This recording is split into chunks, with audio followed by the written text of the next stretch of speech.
The Great Hall of the Galactic Council was bigger than any building on Earth. Thousands of alien beings sat in floating chairs that moved around a giant crystal sphere in the center. The sphere glowed with soft blue light and showed star maps, trade routes, and colony worlds. Ambassador Jiho stood at the speaking platform, his black suit looking plain next to the colorful robes and strange bodies of the alien council members. He had been Earth's voice in this place for 10 years. Today felt different. Today felt final. Honored council members, Jiho said into his translator device. The Human Federation requests permission to establish colonies in the Outer Rim territories.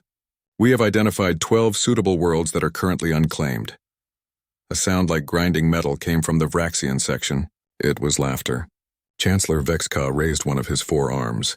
His gray skin looked like stone and his red eyes glowed with amusement. The humans want to expand again, Vexka said. Tell us, little ambassador, what will you use to defend these new colonies? Your primitive metal boxes that you call warships? More laughter came from different parts of the hall. The ethereal collective made sounds like wind chimes. The hive queens clicked their mandibles in what Jiho knew was mockery. Only the crystalline entities remained silent, their gem-like bodies pulsing with neutral light. Mina, Jiho's aide, stood behind him with her tablet. She was young, maybe 25, with sharp eyes that missed nothing. She whispered in Korean, "They're not even pretending to take us seriously anymore." Jiho nodded slightly. On his wrist device, he could see Admiral Daeho watching from Earth. The old military man's face was stone, but Jiho could see anger in his eyes. Our defensive capabilities are sufficient for our needs, Jiho replied calmly. Human colonies have never fallen to external threats. Because you hide behind our protection, said Speaker Zenth of the Ethereal Collective. Her voice sounded like singing, but her words were sharp as knives. Your species has contributed little to galactic security. Your technology is decades behind ours. Your diplomatic skills are adequate at best. The insults continued. The hive queens talked about humans like they were children playing with toys. The void swimmers said human space travel was dangerous and sloppy. Even the usually quiet rock speakers suggested that humans should focus on farming instead of exploring space. Jiho listened to it all. His face showed nothing, but inside something was breaking. Not his spirit, his patience. The council will now vote, announced the prime speaker, an ancient being whose species had founded the Galactic Council 3,000 years ago, all in favor of granting the Human Federation expansion rights. 3 lights appeared. Only 3 out of 47 species voted yes. The Mentari swarms had been Earth's allies for years. The Silicon Gardens owed humanity a debt from the Kepler crisis. The third was a surprise, the Void Watchers who rarely voted at all. The motion fails, the prime speaker said. Furthermore, this council has concerns about human expansion. We have decided that Earth and all human colonies will be placed under protective supervision. The Vraxian Empire will oversee human activities to ensure galactic stability. The hall went quiet. Mina's tablet clattered to the floor.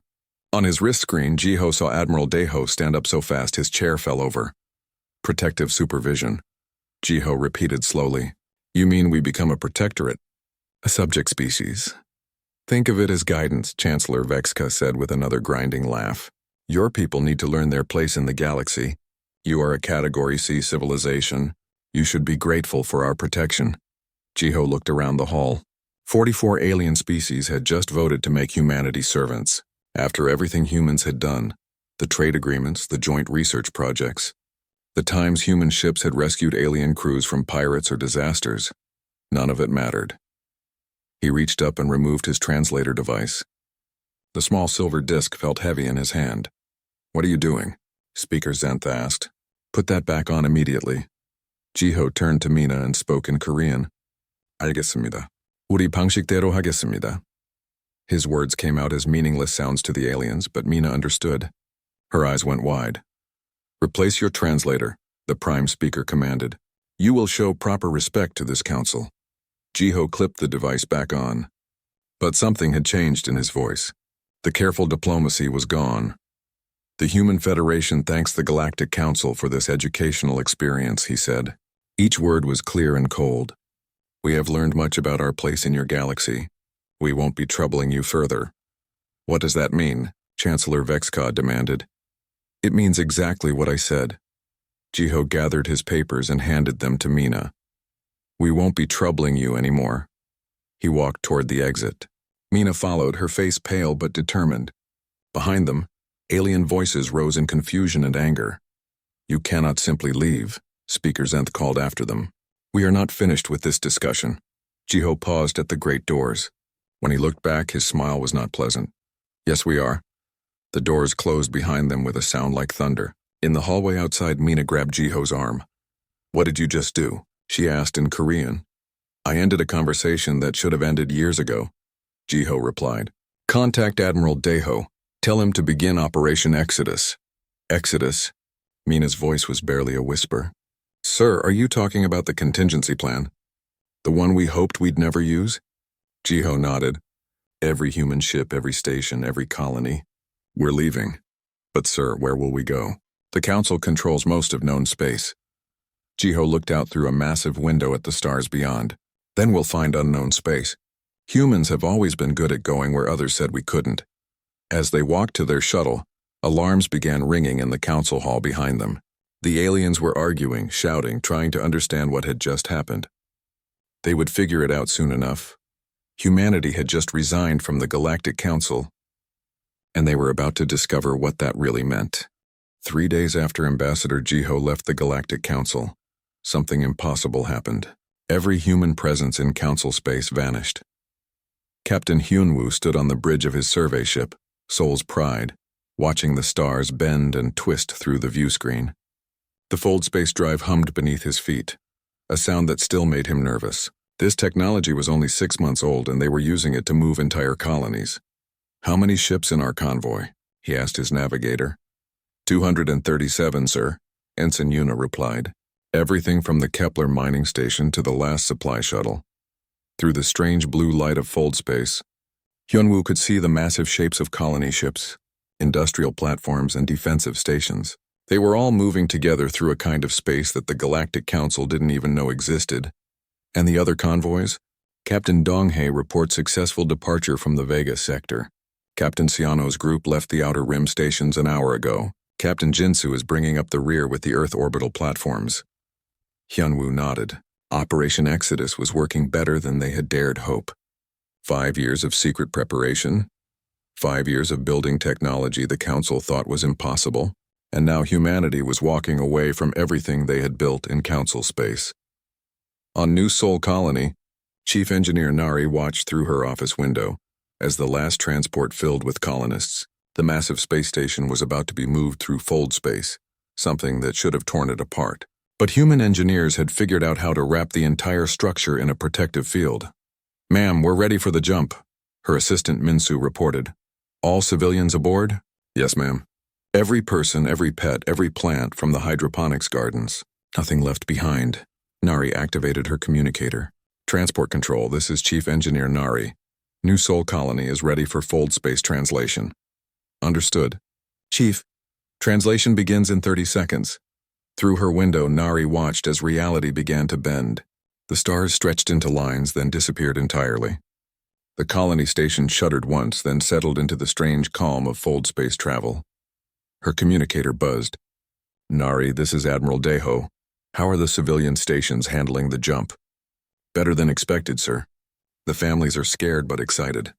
The children think it's an adventure." Admiral Daeho's voice carried a mix of pride and sadness. "I suppose it is an adventure. The biggest one our species has ever attempted." On Kepler Station, Colony Administrator Donghyun was checking the evacuation lists for the 10th time. This had been humanity's most successful colony, home to over 2 million people. Now it was empty except for the cleanup crews who would leave on the final transport. "Sir, incoming transmission from Council Space," Communications Officer Haeyun reported. "Let me hear it." The voice of a Vraxian military commander filled the control room. "Human vessels, this is Fleet Commander Raxon. You are ordered to halt immediately and explain your actions. Respond immediately or we will consider you hostile." Dongyun almost laughed. "Haeyun, how far away are they?" 3 light hours, sir. And closing fast. They'll find empty space, Dongyun said. "Send them our standard message." The message was simple and had been approved by Earth Command. "The Human Federation thanks the Galactic Council for their concern. Our departure is voluntary and peaceful. We wish you well." Then Kepler Station folded space around itself and vanished. leaving the Vraxian fleet to arrive at empty coordinates where a thriving human colony had been just hours before. The same scene played out across 100 systems. Vraxian warships, ethereal scouts, and hive patrol vessels arrived at human positions to find nothing but empty space and abandoned asteroid mines. Even the massive Luna shipyards around Earth's moon were gone, leaving pristine space where humanity's largest construction facility had orbited for 50 years. In the Galactic Council chambers, chaos reigned. Emergency sessions were called every few hours as reports came in of more vanished human installations. How is this possible? Chancellor Vexka demanded. Our sensors showed human presence in these systems just days ago. They must be using some kind of cloaking technology, suggested Speaker Zenth. No cloak can hide entire colonies, replied the Crystalline Hive's representative. This is something else, something we don't understand. The Prime Speaker's ancient voice cut through the arguments. Send scouts to every system humans have ever occupied. Find them. Find out how they're doing this. But the scouts found nothing. Mining stations, research outposts, trade hubs, defensive platforms, all gone without a trace. The humans had taken everything, even their orbital garbage and communication satellites. On Earth's moon, where Luna City had housed 3 million people and the Federation's largest industrial complex, Vraxian investigators found only empty craters and confused alien traders who had arrived to find their business partners simply gone. Captain Hyunwoo received the reports from his command ship, now far beyond Council space in a region marked unexplored on every galactic map. Kerr, our scouts confirm it, Lieutenant Juwon reported. No human presence remains in Council space. The last diplomatic station evacuated 2 hours ago. And our new destination? The Andromeda Spiral Arm, sir. Long-range sensors show hundreds of suitable systems. And something else. We're detecting alien signals that don't match any Council species. New species? Yes, sir. Species the Council never found or never bothered to contact. Hyunwoo smiled. This was what humanity had always done best. Going where others said they couldn't, meeting new people, building new relationships. The Galactic Council had treated them like children who needed supervision. Now they would see what humanity could accomplish without permission. In Fold space, surrounded by the entirety of human civilization, Admiral Deho sent a message to every ship in the Exodus fleet. People of Earth and the colonies, his voice echoed through hundreds of vessels. Today we leave behind the Galactic Council's galaxy. We go to find our own place among the stars, to meet new friends and build new homes. We carry with us everything that makes us human. Our courage, our curiosity, and our refusal to be told we don't belong. He paused, looking out at the stars waiting beyond Fold space. The Council thought they were teaching us our place. Instead, they've set us free. As the last human ship disappeared into Fold space, the Galactic Council faced a terrible realization. Humanity hadn't just left.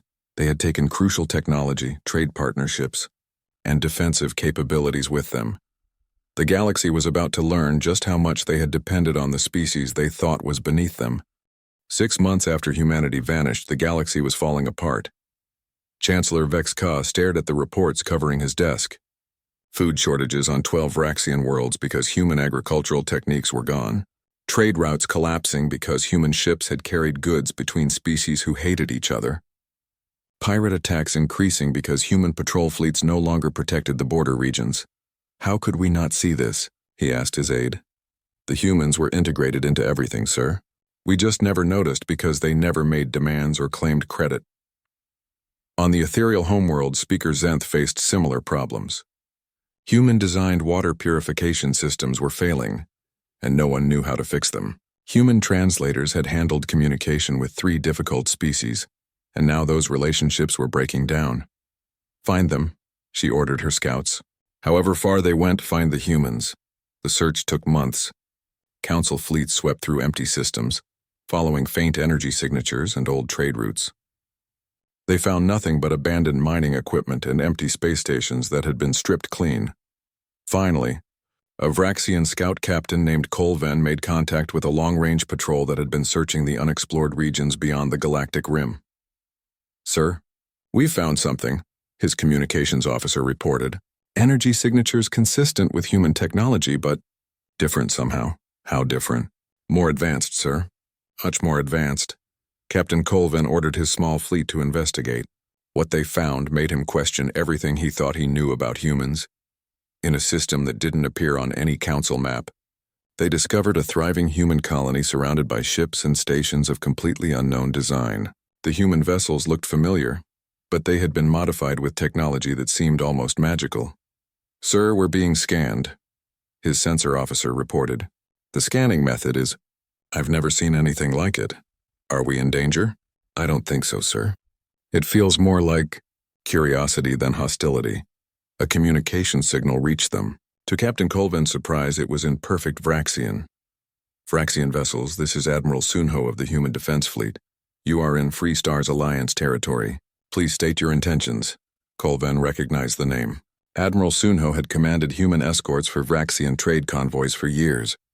But his voice sounded different now, more confident, more in control. "Admiral Sunho, this is Captain Colvin of the Galactic Council Exploration Corps. We have been searching for human survivors. The Council wishes to discuss terms for your return." There was a long pause.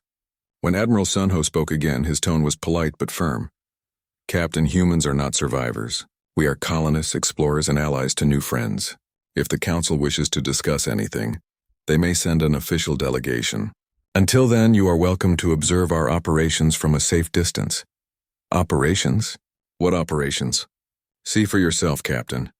What Colvin saw through his view screen changed everything he thought he knew about human capabilities. Human ships worked alongside massive organic vessels that pulsed with their own light. Crystalline structures that looked like living art moved in perfect formation with human engineering platforms. Most shocking of all, the humans seemed to be in charge. "Sir, I'm reading 17 different species in this system," his science officer whispered. Some of them matched descriptions of species the Council classified as hostile or impossible to communicate with. A smaller human ship approached their position.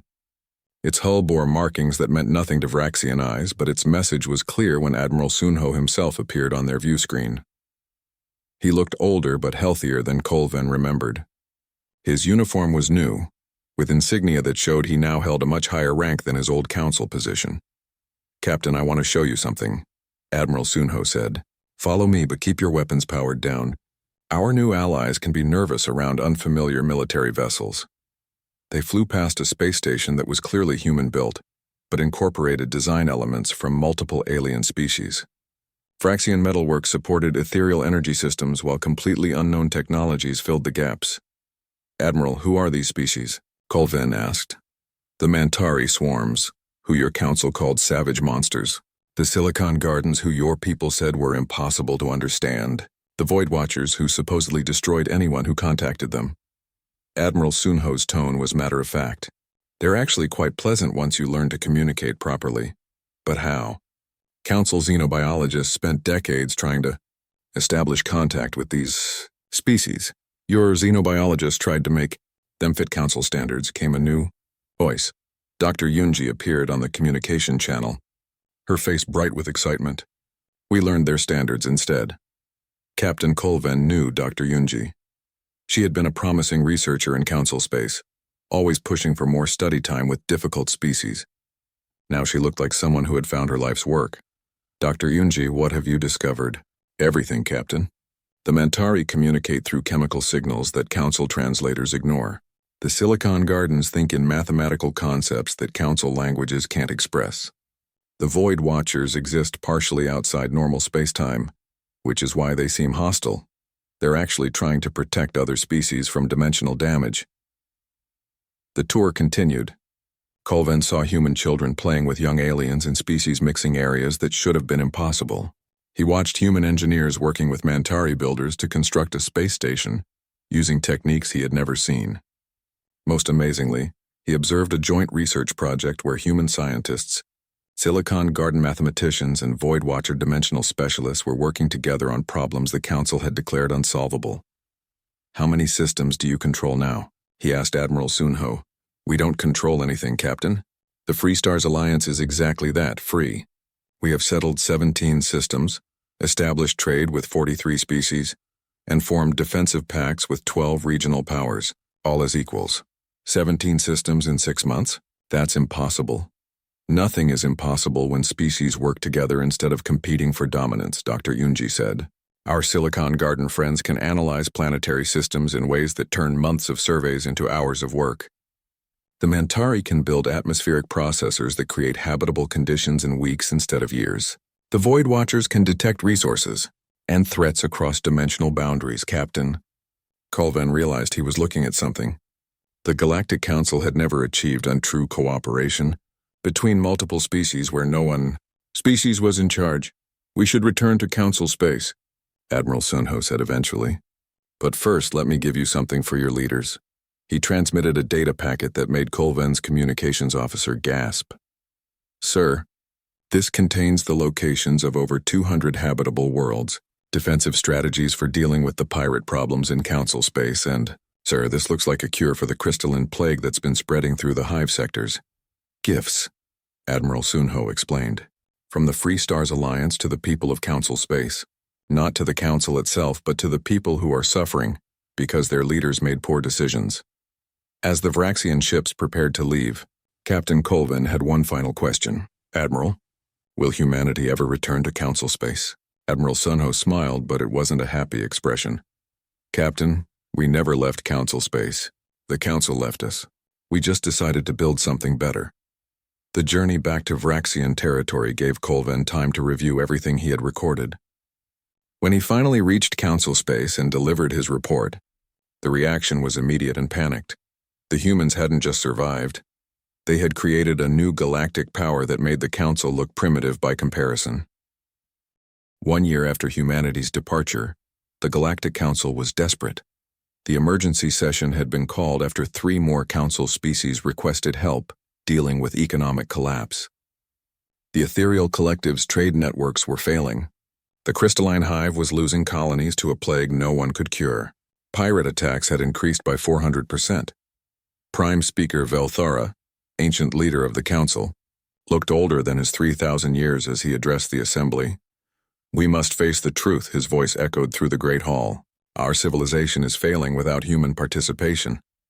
Chancellor Vexka shifted uncomfortably in his seat. They were just one species among 47. How could they be so important?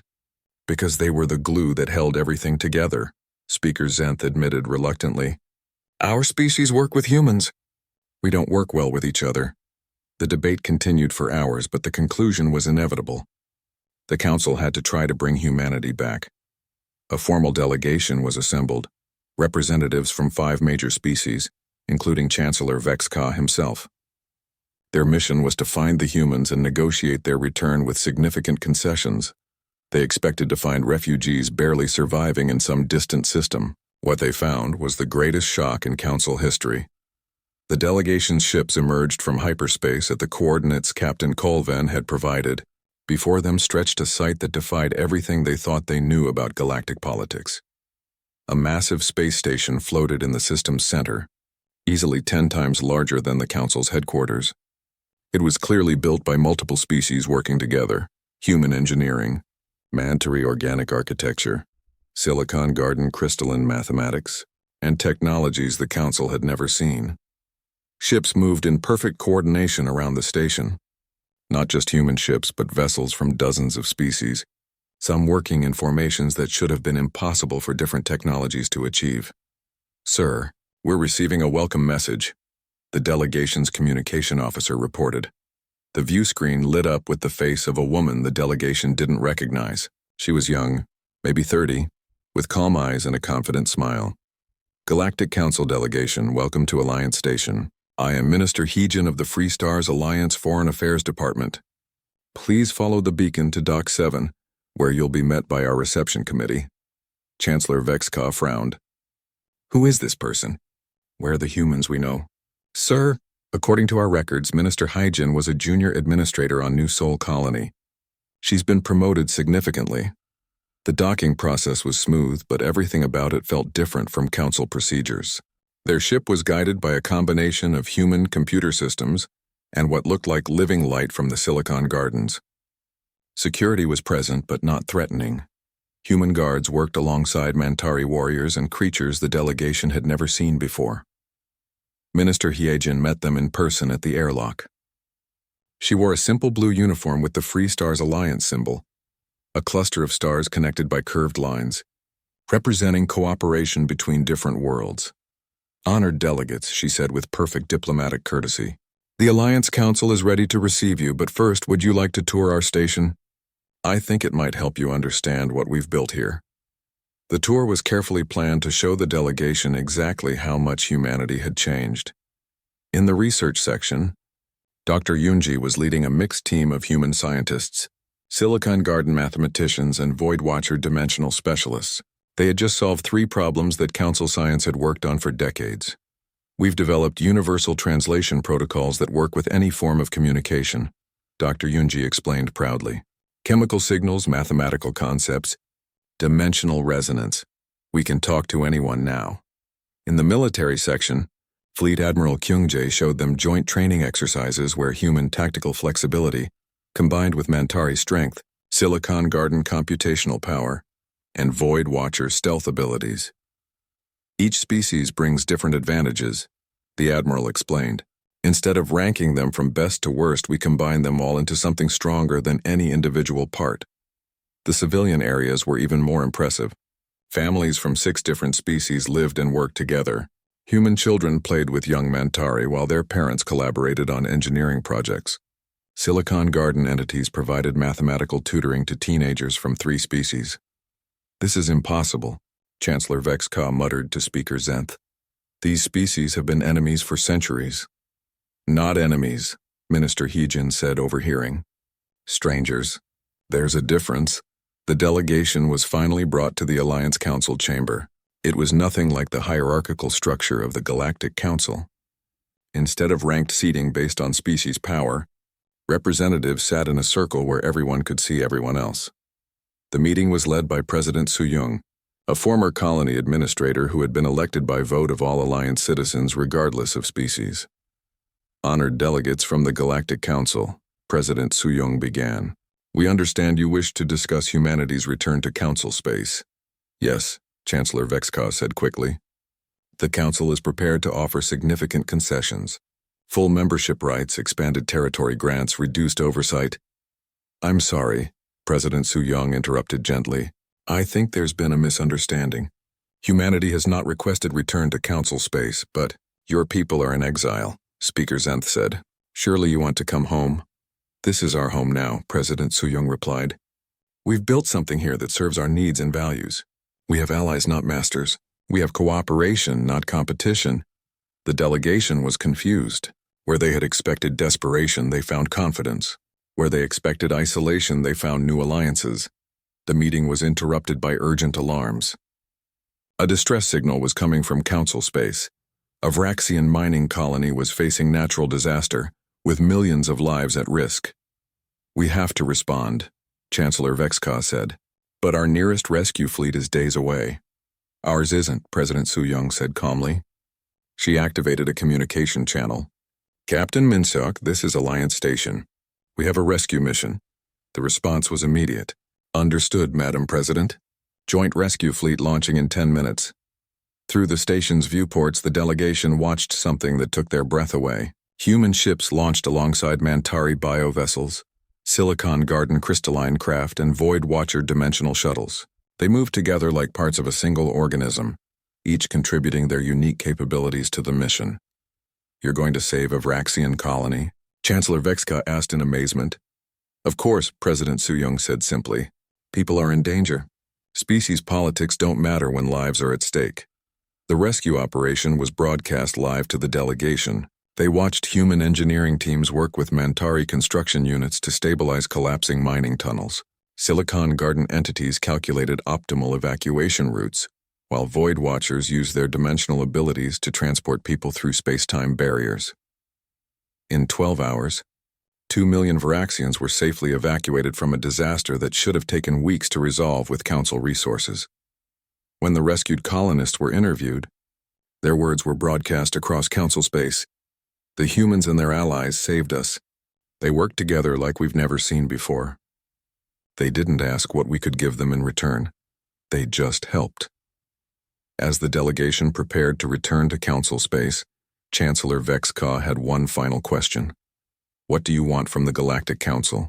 President Soo-young considered the question carefully. recognition that the Free Stars Alliance is a sovereign power, trade agreements based on mutual benefit, cooperation on problems that affect all galactic citizens, and respect for the choice we've made to govern ourselves. And if the Council refuses, then we continue building our own civilization, she replied without hesitation. We're not dependent on Council approval anymore. As their ships departed Alliance Station, the delegation carried with them recordings, data files, and the unmistakable truth that humanity hadn't just survived their exile. They had created something better than what they left behind. 2 years after humanity left the Galactic Council, the galaxy had completely changed. President Su-Yung stood in her office aboard Alliance Station, looking out at a view that would have been impossible just years before. Human ships moved in formation with Mantari biovessels, Silicon Garden crystal craft, and 12 other species that had joined the Free Stars Alliance. What had started as humanity's exodus had become the foundation of a new kind of galactic civilization. Madam President, her aide Jinho reported, 3 more species have formally requested Alliance membership.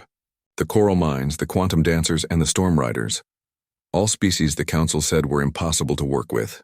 President Su-Yung noted with a slight smile. Yes, ma'am.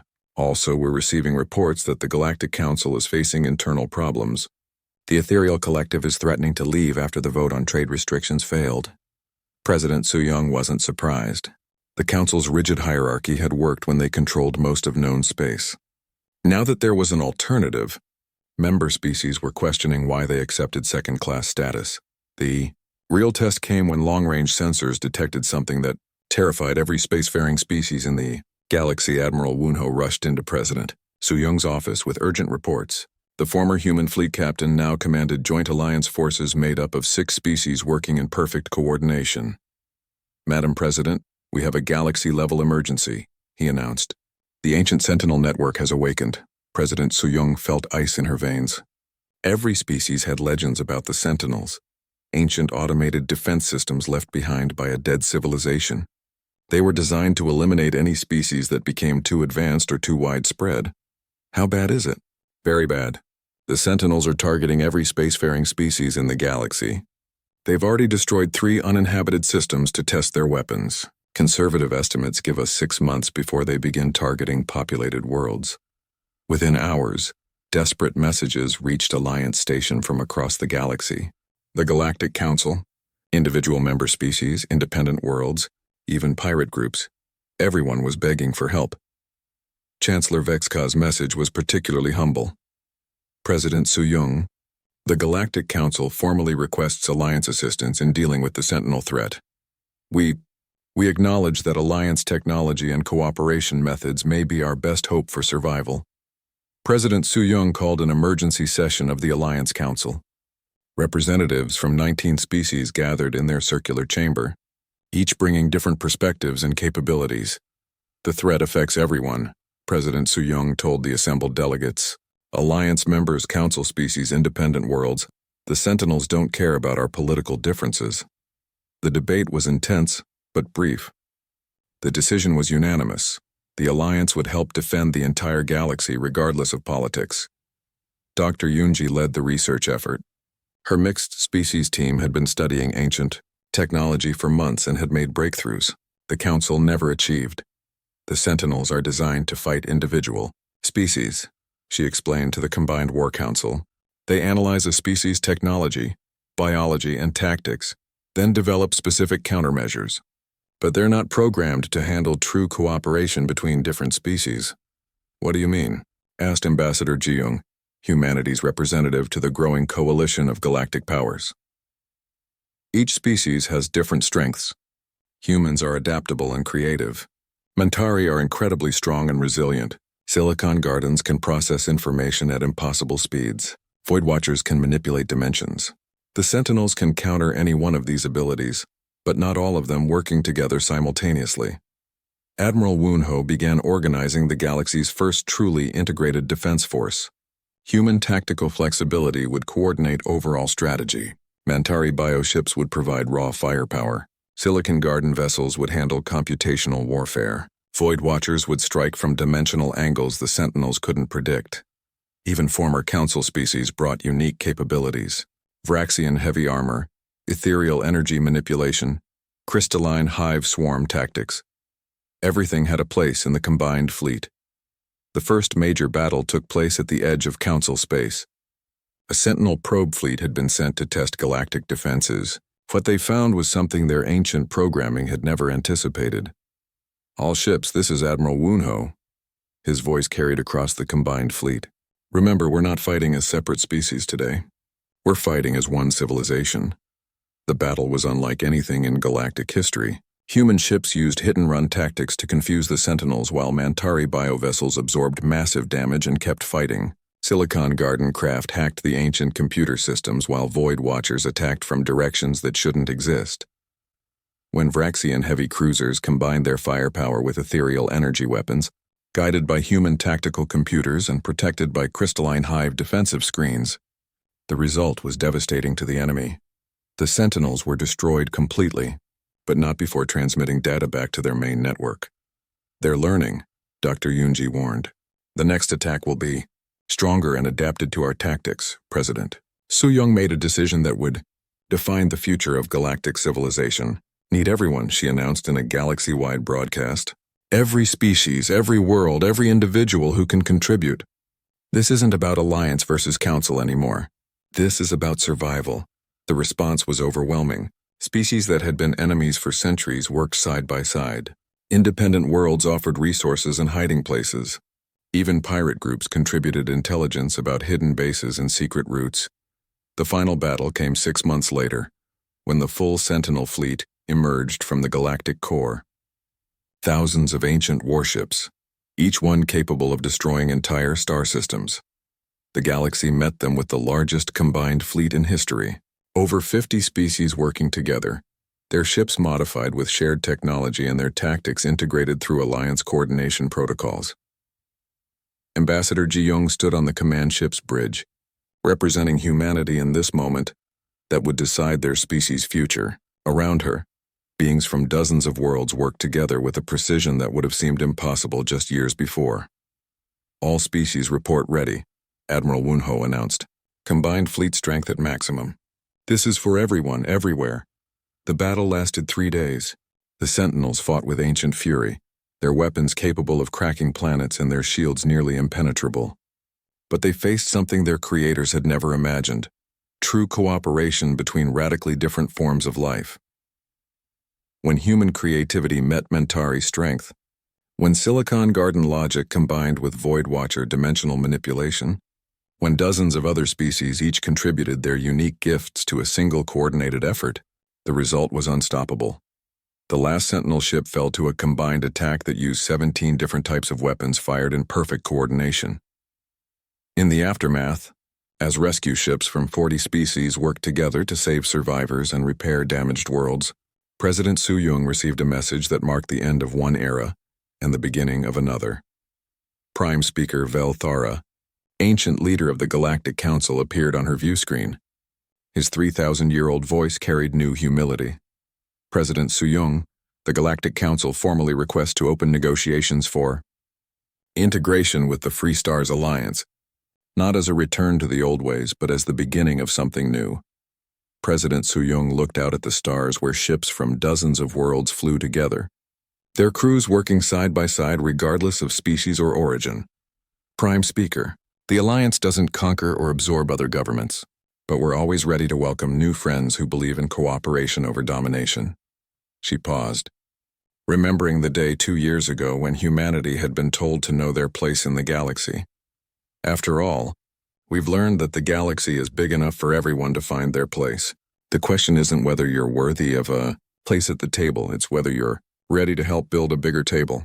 As peace negotiations began and the first integrated galactic government in history took shape, humans continued to do what they had always done best: explore new places, meet new people, and build bridges between different worlds.